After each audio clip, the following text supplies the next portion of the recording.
Assalamualaikum warahmatullahi wabarakatuh. Perkenalkan, nama saya Cynthia Siva Indirasari, NPM 2311117, Prodi Informasi kelas SI 2B.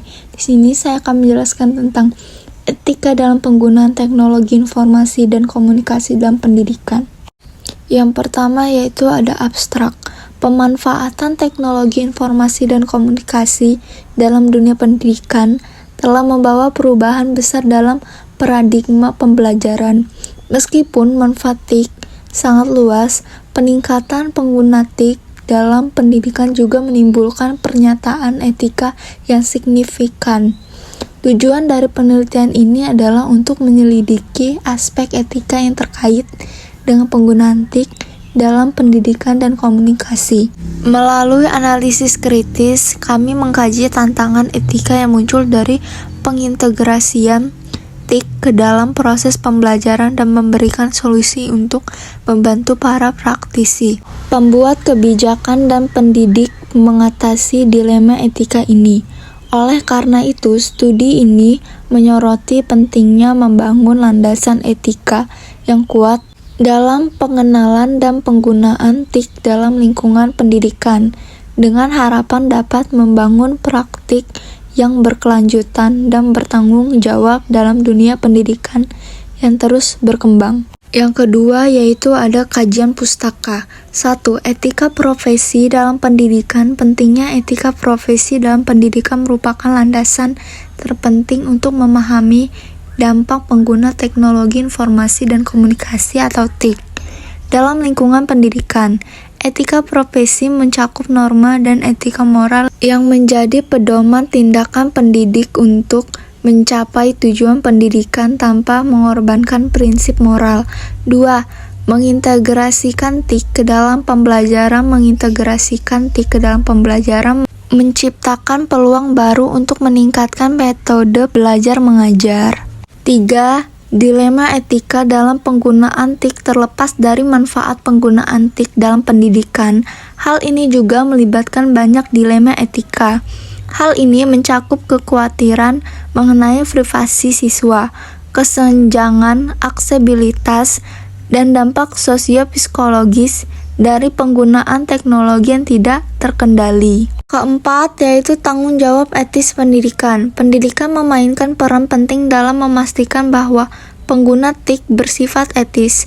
Mereka mempunyai tanggung jawab untuk menyeimbangkan pengguna teknologi dengan nilai-nilai moral, melindungi privasi siswa, dan memastikan partisipasi dalam pembelajaran digital.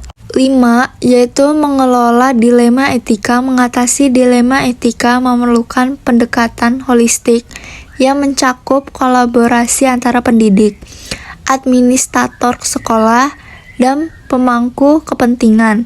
Penelitian sebelumnya menunjukkan bahwa pedoman etika yang jelas diperlakukan bagi para praktisi untuk mengatasi tantangan moral yang muncul. Dengan memasukkan dan mengadopsi kerangka etika, penggunaan TIK dalam pendidikan tujuannya adalah untuk menggabungkan teknologi dengan nilai-nilai moral, menciptakan lingkungan belajar yang etis, dan secara aktif membina generasi yang bertanggung jawab dalam menghadapi tantangan yang berkontribusi pada era digital. Yang ketiga yaitu ada metode. 1. Penelitian literatur. Tinjauan literatur dilakukan untuk menggali secara detail pemahaman teori etika profesi, integrasi TIK dalam pendidikan, dan dampaknya. Literatur di bidang pendidikan dan etika profesi menjadi landasan pembentuk landasan teori penelitian. 2. Survei online. Sebuah survei online dilakukan di kalangan pendidikan dan praktisi pendidikan untuk mengumpulkan data mengenai persepsi mereka terhadap dilema etika yang muncul ketika menggunakan TIK dalam lingkungan pendidikan. Pertanyaan survei berfokus pada pengalaman dan pandangan mengenai tanggung jawab etis. 3. Studi kasus. Memilih beberapa institusi pendidikan sebagai studi kasus dapat mengontekstualisasikan dilema etika yang mungkin timbul. Observasi langsung, wawancara, dan analisis dokumen digunakan untuk merinci dinamika, dan solusi yang diterapkan. 4. Analisis kualitatif. Data yang dikumpulkan dari survei dan studi kasus analisis secara kualitatif. Pendekatan ini membantu untuk memahami konteks secara mendalam dan mengidentifikasi pola dan perspektif rinci yang timbul dari penggunaan TIK dalam konteks etika profesional. 5. Diskusi kelompok terfokus VGD.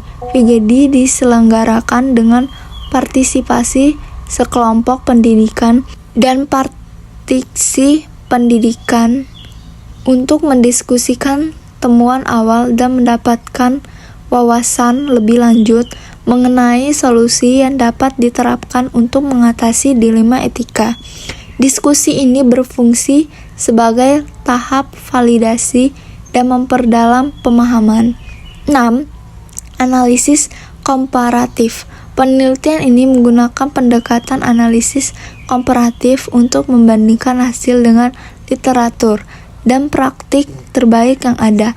Hal ini akan membantu mengembangkan rekomendasi dan pedoman praktis yang relevan untuk mengatasi dilema etika ketika menggunakan TIK dalam pendidikan. Yang keempat yaitu ada hasil dan pembahasan. 1. Hasil.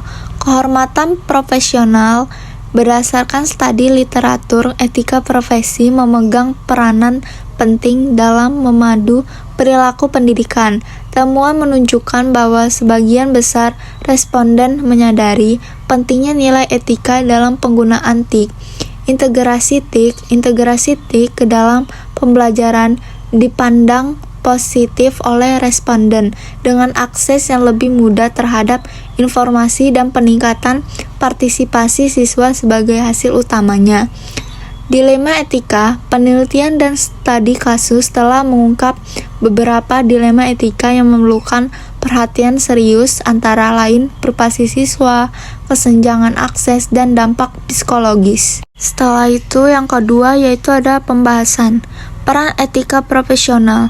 Etika profesi harus menjadi landasan utama dalam mengintegrasikan TIK ke dalam pendidikan.